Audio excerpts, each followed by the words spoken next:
అంగన్వాడీ న్యాయమైన సమస్యలు పరిష్కరించాలని కోరుకుంటూ గత 16 రోజులుగా అంగన్వాడీలు దీక్షలు చేపట్టారు. ప్రభుత్వం మొండి వైఖరి ప్రదర్శించడంతో ప్రజాప్రతినిధులు ఇళ్లు ముట్టడి కార్యక్రమం చేపట్టారు. దీనిలో భాగంగా పెందుర్తి ఎమ్మెల్యే అదీప్ రాజ్ పరవాడ నియోజకవర్గంలో దలైపాలెంలో ఉన్న క్యాంపు కార్యాలయం వద్ద అంగన్వాడీలు ఆందోళన చేపట్టి ఇంటిని ముట్టడించారు. ప్రభుత్వం ఇప్పటికైనా అంగన్వాడీల సమస్యలపై స్పందించాలని, అంగన్వాడీల సమస్యలు పరిష్కరించాలంటూ నినాదాలు చేశారు.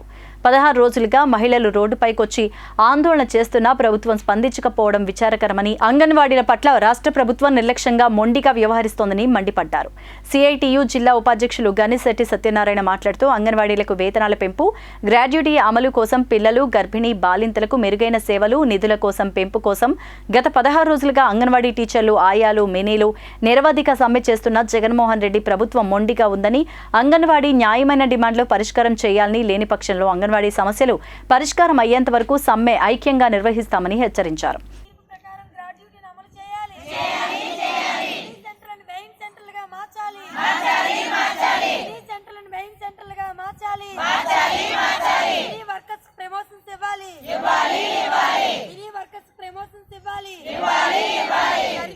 చనిపోయిన వారికి కుటుంబంలో ఒకరికి ఉద్యోగం బీమా ఇవ్వాలి.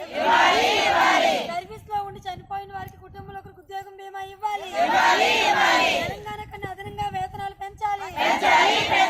తెలంగాణ కన్నా అదనంగా వేతనాలు పెంచాలి చేయాలని, ఐసిడిఎస్ కి బడ్జెట్ పెంచాలని, అలాగే మినీ సెంటర్లని మెయిన్ సెంటర్లుగా చేయడంతో పాటు ఏదైతే ఆహార పదార్థాలను ఈరోజు సరుకులు సరఫరా చేస్తున్నారో అవన్నీ కూడా నాణ్యమైన సరుకులు సరఫరా చేయాలని, ఏదైతే పదవి విరమణ అయినటువంటి ఉద్యోగ విరమణకి 62 సంవత్సరాలు చేయాలని, ఏదైతే ప్రమోషన్లు ఉన్నాయో ఆ ప్రమోషన్ల యొక్క వయసుని 45 నుండి 50 సంవత్సరాలు చేయాలని అనేక డిమాండ్లతో 11 డిమాండ్లతో రాష్ట్రంలో ఆందోళన చేస్తూ ఉంటే ఈరోజు 11వ రోజుకు చేరిన రాష్ట్ర ముఖ్యమంత్రి మొండిగా నిర్లక్ష్యంగా వ్యవహరిస్తున్నాడు.